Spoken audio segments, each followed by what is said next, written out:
Hola mis queridos amigos, nuevamente con ustedes, su doctor Tigre, el que ronca en esta negra noche neoliberal latinoamericana y que esperamos que se termine este próximo domingo. Estamos ya, en este día ya estamos lunes, solamente nos faltan 6 días y dejaré de ser el tigre que ronca en la noche neoliberal. Espero poder dejar. Durante 4 años he desarrollado mi resistencia a Lenin Moreno, pero no solamente mi resistencia a Lenin Moreno, sino que he podido desarrollar mi resistencia al desempleo, porque fui médico que trabajaba para el gobierno de Rafael Correa en la zona del terremoto y antes en la zona de la frontera norte y fui productor de programas de salud, cultura y ambiente para Ecuador TV. Pero cuando llega Lenín Moreno, me lo que ha pasado y ha sufrido 70.000 ecuatorianos que fueron sacados de sus trabajos. La mayor parte de los trabajos de los empleos públicos en Ecuador lo tienen los médicos, porque tenemos un sistema de salud pública que es el Ministerio de Salud y otro el Seguro Social. El Seguro Social a su vez tiene un Seguro Social especial en el campesinado. Y además también hay médicos que trabajan en el Seguro Social de la policía y el Seguro Social del Ejército. Entonces los médicos son el gran, junto con las enfermeras, las auxiliares, los empleados de mantenimiento de los hospitales, son la, el gran grueso de los empleados públicos en Ecuador. Yo fui parte de ese ejército de trabajadores públicos al servicio de la salud. El otro grueso del ejército ecuatoriano, de los empleos públicos del Ecuador, es la educación. Tenemos una educación rural donde hay un médico por cada pequeño pueblo, hay un profesor por cada pequeño pueblo en una escuelita.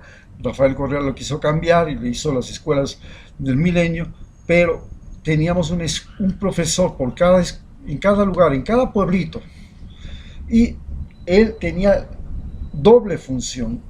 La una era enseñar a la población, algo que ya lo hacían desde el siglo XVI los conquistadores españoles a través de la Iglesia Católica, y en el siglo XXI se quiso cambiar creando un shock, que es la reacción que ahora tienen los indígenas y que ahora tienen y quieren llegar a ser presidencia con Yacu Pérez para retomar el rol del profesor. ¿Cuál era el rol del profesor? No era solamente el de enseñar, era también, la escuela era el centro social del pueblo. Habían reuniones de padres de familia, reuniones de esto y de otro, y en las reuniones de padres de familia no solo se decidía el problema de la educación, se decidía el problema del agua potable, el problema de la peste, el problema de la deforestación, el problema de las muertes de animales, el problema de invasión de tierras. Todo se definía en las reuniones de padre de familia, en las escuelas, como en las reuniones de padre de los afiliados al Seguro Social Campesino. Se discutía toda la vida, todo lo que sucedía en la comunidad. Y ese era el segundo rol que tenía no solamente el médico era también un catalizador, un potencializador, un activista dentro de cada comunidad, igual que el profesor. Y esto es lo que, desgraciadamente, Rafael Correa fue un brillante economista, un extraordinario presidente, pero con un gran problema. No conocía Ecuador y no conocía a los ecuatorianos. Se formó en la Universidad Católica, que es una universidad de élite, donde solo se ven la cara y los profesores y los alumnos de las familias ricas del Ecuador. Se estudió en Bélgica, donde el mundo se ve con los ojos de Europa. Estudió en la Universidad de Illinois, donde el mundo se ve con los ojos de los Estados Unidos. Y vino de profesor a la San Francisco, donde el mundo se ve con los ojos de los ricos de la ciudad capital y de la sierra, básicamente. Porque ahora también hay el Espíritu Santo, que es la que compite con la San Francisco en Guayaquil para ver el mundo con los ojos de los ricos de Guayaquil. Pero no conocía a los ecuatorianos, por eso nunca pudo darse cuenta quién era el traidor que tenía a sus espaldas, comenzando por Lenín Moreno y los 50 asambleístas de su partido. Bien, hoy entenderemos qué es lo que está pasando y quién nos gobernó cuando ya estamos a 6 días de las elecciones. ¿Quién gobernó Ecuador? ¿Fue Lenín Moreno? ¿Fue Donald Trump? ¿O fue el ministro de Defensa del Ecuador, Osvaldo Jarrín? ¿Quién realmente gobernó Ecuador? Partamos de lo concreto. Llega a la presidencia de la República Lenín Moreno. Lenín Moreno es elegido presidente de la República violando la Constitución del Ecuador. ¿Qué dice? Que no puede ser presidente del Ecuador un individuo que tenga discapacidad física postrante. Es decir, que tiene que depender de otros seres humanos para poder vivir. No tiene autonomía de funcionamiento, de movilidad, no tiene capacidad de ser y decidir por sí mismo en todo. Él no puede, él tiene que tener la mesa servida, alguien tiene que servirle, alguien tiene que lavarle la ropa, alguien tiene que moverle de aquí para allá, alguien tiene que ayudarle a cambiarse los pañales. Eso ya fue una violación a la Constitución, haberle puesto a él de candidato. Y llega a ser presidente. Y cuando llega a ser presidente del Ecuador, lo hace con un mínimo margen de ventaja sobre Guillermo Lasso, a tal punto que es necesario recontar los votos de la segunda vuelta porque habían indicios de fraude electoral. Finalmente se recuentan los votos y se le declara presidente, pero la duda quedó y persiste hasta el día de hoy. No se resolvió esa duda, no quedó completamente clara. Cuando llega al poder, al día siguiente ya le traiciona a Rafael Correa. Y mientras que en el momento que le colocaban la franja de presidente decía que iba a suceder al mejor presidente de la historia del Ecuador, Rafael Correa, no terminó ni siquiera de darle la espalda a Rafael Correa, que le dijo: es un hombre siniestro, es un corrupto, es el jefe de un cartel de corruptos, porque yo, Lenín Moreno, que estaba en la pared de al lado, porque la presidencia y la vicepresidencia de Ecuador están en el mismo palacio de Carondelet, vi todo, supe todo, sabía cómo se armaba todo, inclusive yo robé, recibí sobornos y los escondí en Panamá, en los INA Papers. Si yo pude hacer eso, cualquiera de sus asistentes pudieron hacer. Era un individuo que estaba distraído de lo que pasaba a sus espaldas, y a sus espaldas se hacían obras con sobreprecio, se repartían a los amigos las obras, todo era amiguismo, todo era a través de un movimiento dirigido llamado Alianza País, que la presidenta era de origen cuencano. Bien, ¿qué es lo que pasó entonces?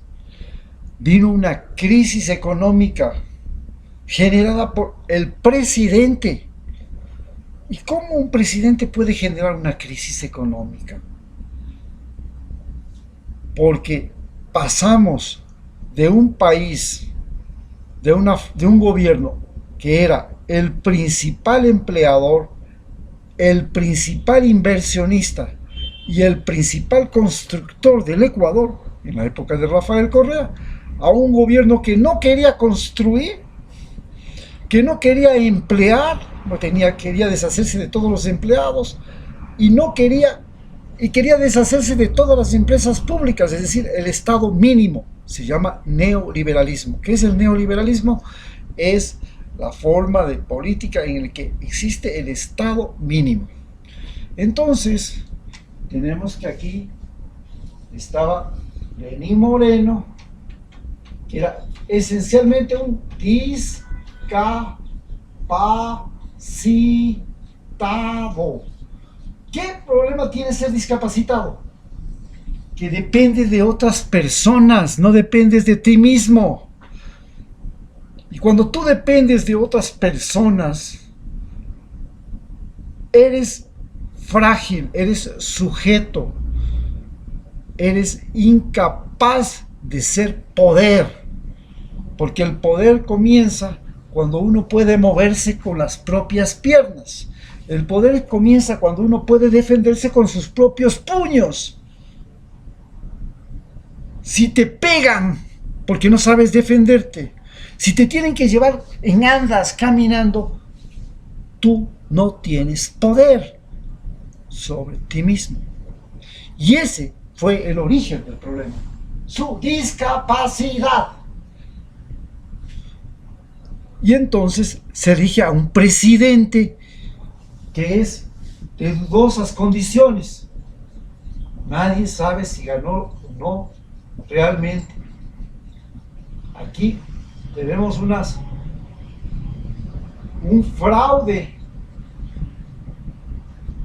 en duda. Tuvimos un fraude en duda, ¿entienden? Un fraude en duda. Y luego de eso vino una crisis económica. Una crisis económica. ¿Cómo es una crisis? Crea este señor una crisis económica. ¿Por qué? Porque introduce el neoliberalismo. El Estado mínimo. Neoliberalismo.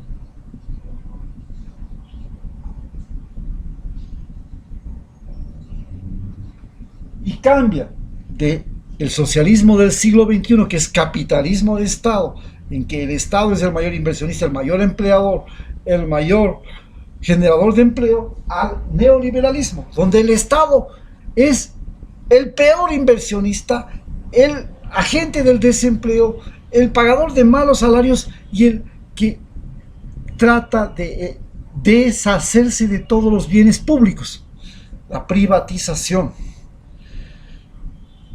Y en eso le cae la pandemia.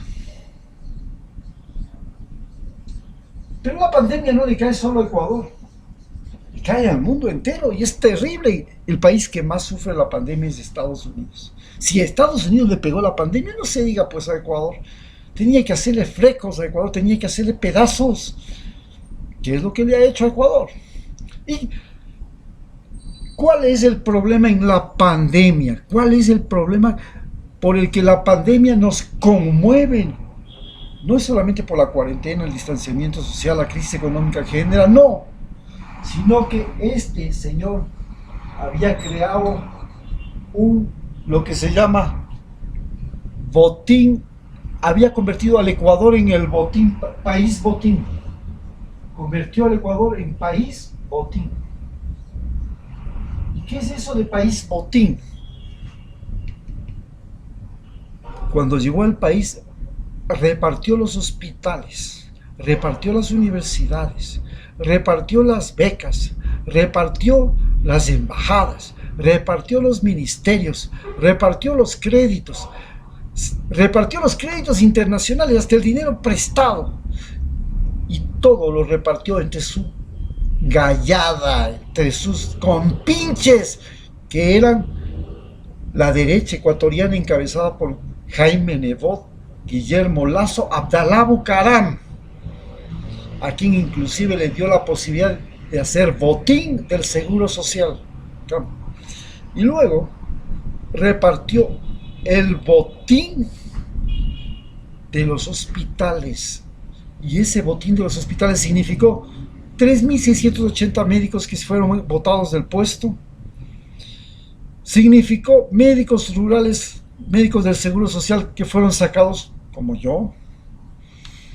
Y eso significó que a la hora que llega la pandemia no había recursos humanos, no había recursos materiales, no había oxígeno, no había unidades de cuidados intensivos, no había nada que funcione bien en la salud.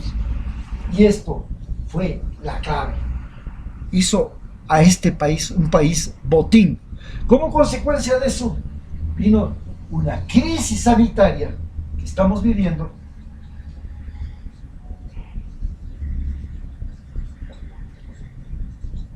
Y la crisis sanitaria no se trataba solamente de que la gente se quedaba muerta o que allí enferma.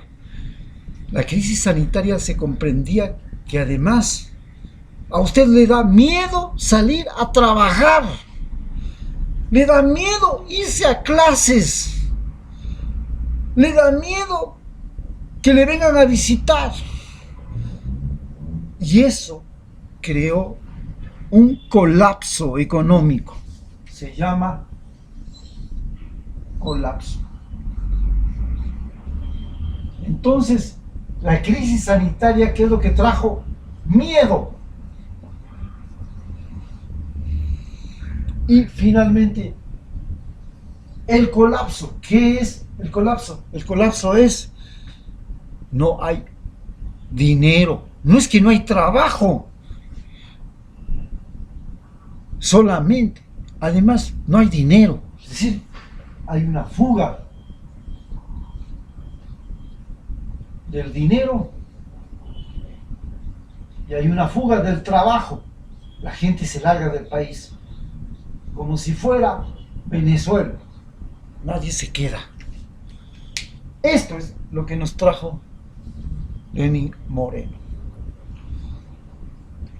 ¿Qué es lo que pasó? ¿Por qué no cayó Lenín Moreno? Porque el verdadero gobernante no era Lenín Moreno. El verdadero gobernante fue impuesto por Donald Trump. Aquí estaba Donald Trump. ¿Y qué es lo que hacía Donald Trump? Donald Trump, lo que hacía. ¿Quién era Donald Trump? Era un multimillonario. Primerita cosa, era un multimillonario.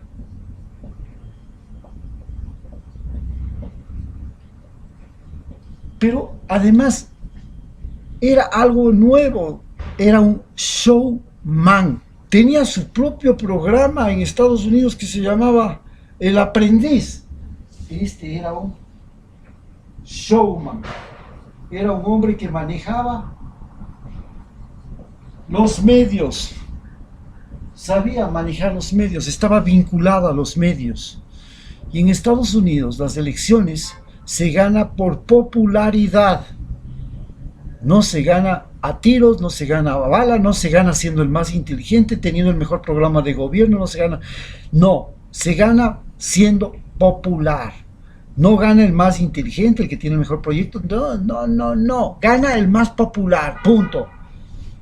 Porque ellos inventaron el marketing político. Ellos inventaron la publicidad. Y el que domina eso, ese es el presidente. Y entonces llega a ser presidente de los Estados Unidos y le cae la pandemia. le iba recontra bien, pero le cae la pandemia. ¿Y qué es lo que le produce la pandemia? La pandemia aquí. ¿Por qué le cae la pandemia? Porque es un negligente. Aquí se produce un fenómeno que se llama negligencia. En medicina se conoce como negligencia. ¿Qué es la negligencia? Es cuando llega el paciente y el médico dice, no, no se preocupe, vaya usted a su casa tranquilo, yo le resuelvo el problema. Y el paciente se le muere. En vez de coger y decirle, mire señor, estas son la situación. Su paciente tiene esta posibilidad de vivir y esta posibilidad de morir. Yo puedo aportar estos recursos. Usted tiene que conseguir estos otros recursos. Por ejemplo, yo puedo estabilizar al paciente, pero tenemos que movilizarlo urgentemente al hospital de mayor complejidad. Quito, Guayaquil, porque es un caso grave. No podemos ni siquiera mandarlo a un hospital de provincia. Y yo tengo la posibilidad de mandarlo solo hasta la provincia, pero de la provincia ya no le puedo mandar a Quito. Usted tiene que conseguirse un vehículo, una ambulancia que les lleve urgentemente hasta allá, un avión. Eso se llama no ser negligente. Pues usted dice, no se preocupe, que no pasa nada. Si esta pandemia va a pasar, vea, yo se los digo, esto vea, una gripecilla, una gripecita, negligencia. ¿Cómo era? Porque el individuo era un multimillonario, era un showman, no sabía nada de ciencia, no tenía una conexión con la ciencia. Entonces, aquí viene un conflicto del tipo y se convierte en un individuo que genera una crisis sanitaria. Él crea la crisis sanitaria. Ustedes se pueden imaginar, crea una crisis sanitaria este señor.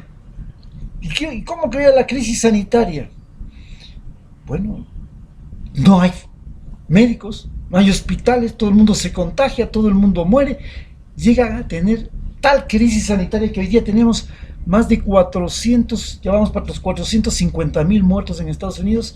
Estamos hablando de que ya tiene 20 millones de infectados y va pasando para largo. Y este señor propicia esa crisis sanitaria, igual que el Lenín Moreno, porque hay como consecuencia, porque tiene un problema mental. Él es un Adonis. Es un caso psicológico. Mientras que Lenín Moreno era un discapacitado físico, Donald Trump era un discapacitado mental, psicológicamente inconveniente, era un egocéntrico Adonis, se creía el más bello del mundo. Y esto se llama discapacidad mental. Tenía una discapacidad mental, como lo tuvo y lo tiene Abdalá Bucaram, que tiene una discapacidad mental. Y esta discapacidad mental se suma a toda la crisis y genera una invasión al Capitolio para pretender ser, primero en América Latina crea lo que se llama el intervencionismo, se convierte en el presidente intervencionista, coge y le coloca, le respalda a Lenín Moreno, le coloca a Bolsonaro, le coloca a Guaidó, le coloca a Áñez. Él no necesita poner que un individuo gane las elecciones en un país. Él decide quién es el presidente. Ah, no, pues Guaidó, a ese. ¿Por qué? Porque es enemigo del otro. Y le ponemos a Áñez, ¿por qué? Porque es enemiga del otro, que es mi enemigo también. Y punto. Y las elecciones, eso se va al carajo. A mí me vale un carajo las elecciones. ¿Cómo? Y efectivamente le valió un carajo. El día que llegan las elecciones de Estados Unidos, le valió un carajo, decide invadir el Capitolio para pretender ser presidente, porque le valía un carajo. Y si tengo que matarle al jefe del ministro de defensa de Irán, lo mato. ¿Qué problema hay? Esto se llama intervencionismo.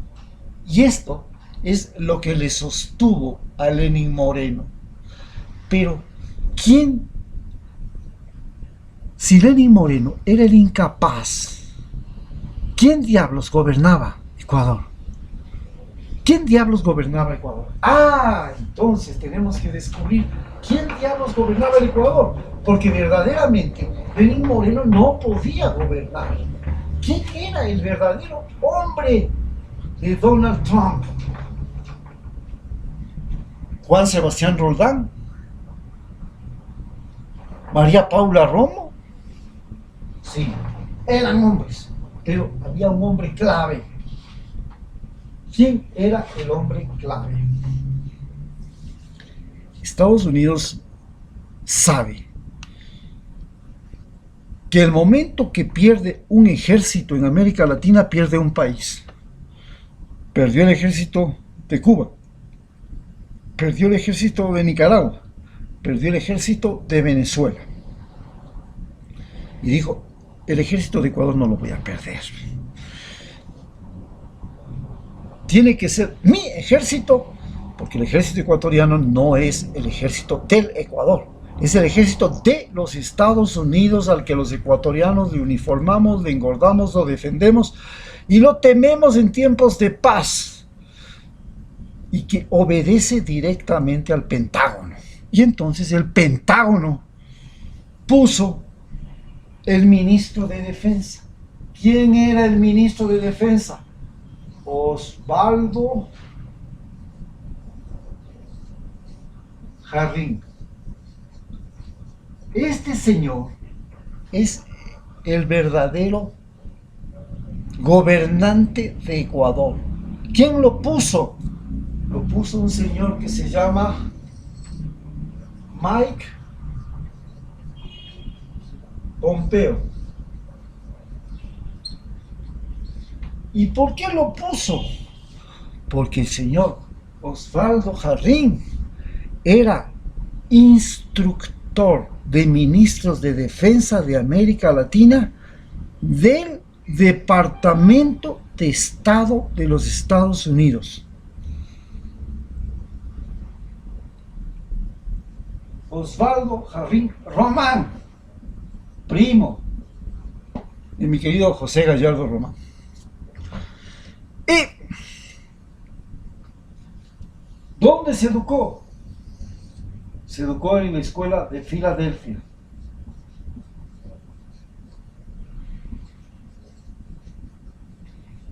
Ahí fue lo que se llama romanizado. ¿Qué es romanizarse? El Imperio Romano cogía niños y los llevaba a Roma y les enseñaba latín, estrategia militar, a ser soldados, y con ellos hacía el ejército. El ejército romano estaba formado por entre paréntesis, habitantes del imperio que habían sido romanizados. Les lavaban el mate. Hasta que un día surgió uno que se rebeló contra ellos, que se llamaba Arminio, y levantó a los germanos contra Roma.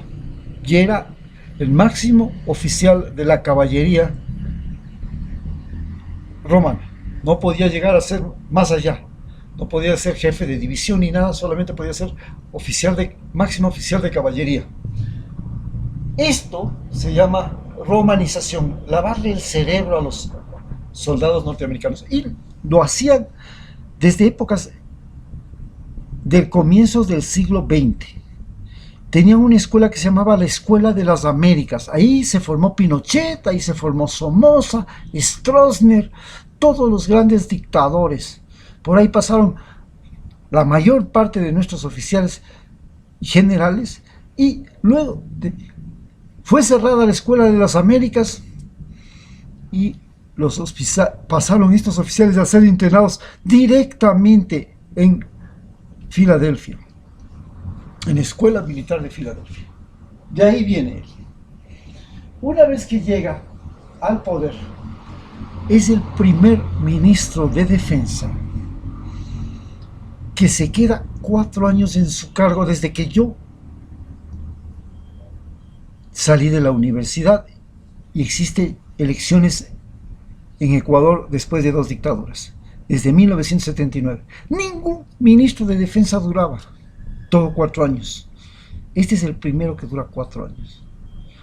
En la época de Rafael Correa, ese desastre de los ministros de defensa fue total. Tuvo en 10 años de gobierno 5 ministros, la primera se le murió. Puso por primera vez mujeres como ministros de defensa. No puso a ningún militar como ministro de defensa, porque él tenía el claro concepto que los militares tenían que estar sometidos al poder civil, y los civiles debían ser los que gobiernan y manejan a los militares, no los militares a los civiles.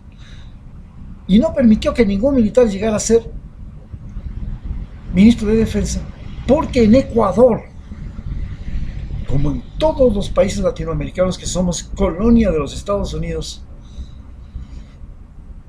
los militares son un estado aparte.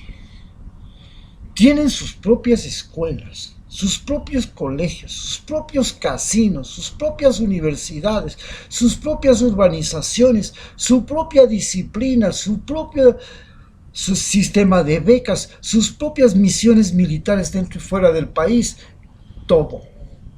Son un estado paralelo. Y este estado paralelo es el que decide si este presidente se queda o se va. Desde el año 2006 hasta el año 2000, desde el año 1986 hasta el año 2006, tuvimos 11 gobiernos y 3 veces fueron destituidos presidentes: Abdalá Bucaram, Yamil Mawad y Lucio Gutiérrez, por los militares que respaldaban a la subversión. Eso no se permitió ahora, y el hombre que nos controló y nos manejó durante todo esto fue él, a partir de 2 bases militares. Estados Unidos pone 2 bases militares en Ecuador. Estas bases militares ya no operan como eran antes. Solo son militares que llegan por 15 días, revisan cómo está funcionando el aparato militar ecuatoriano y le advierten y le señalan correcciones al ministro de defensa. ¿A qué vienen ellos? A dirigir la lucha contra el narcotráfico. La lucha contra el narcotráfico se llama Plan Colombia, y era un plan para terminar con la guerrilla, no con el narcotráfico, con la guerrilla colombiana, en que el ejército ecuatoriano operaba como el yunque y el ejército colombiano como el martillo. Y esto es lo que hizo este señor. Nos metió en la guerra del Plan Colombia, que ahora se llama guerra del narcotráfico. Y gracias a ese plan se controla a la policía. La policía, que antes tenía como principal objetivo la seguridad pública, y iban a trabajar en numerosos UPC que tenía el gobierno de Rafael Correa, hoy tiene como rol fundamental la captura de cocaína. Y a su vez, la policía también, los jueces, para controlar a los jueces y la justicia en el Ecuador, hicieron una consulta popular, y en esa consulta popular crearon un Consejo Interino de Participación Popular y cambiaron todos los jueces y el sistema de justicia del Ecuador, y se apropiaron del sistema de justicia del Ecuador y convirtieron al sistema de justicia del Ecuador en el mecanismo de persecución política a Rafael Correa y a todo el gobierno anterior. ¿Y por qué lo hicieron? Porque necesitaban jueces que metan a la cárcel a los delincuentes que cogía la policía, a los narcotraficantes, porque los jueces antes Simplemente llegaba el narcotraficante, recibía plata y lo soltaban. Esta fue la razón por la que se apropian del sistema judicial ecuatoriano. Y este señor, Osvaldo Jarrín, se convierte en el verdadero dictador de Ecuador. Él es el que le dice a los jueces, a la policía, lo que tienen que hacer. Y es más, hasta decidió que iban a haber 2 vueltas electorales, que no iba a ganar Rafael Correa en estas elecciones, en la primera vuelta, y que para la segunda vuelta iba a haber unas papeletas para nombrar los parlamentarios andinos que no se alcanzó a hacer ahora. Ahora sé que está corrigiendo el error, pero él ya decidió que habrían 2 vueltas electorales. Muchas gracias.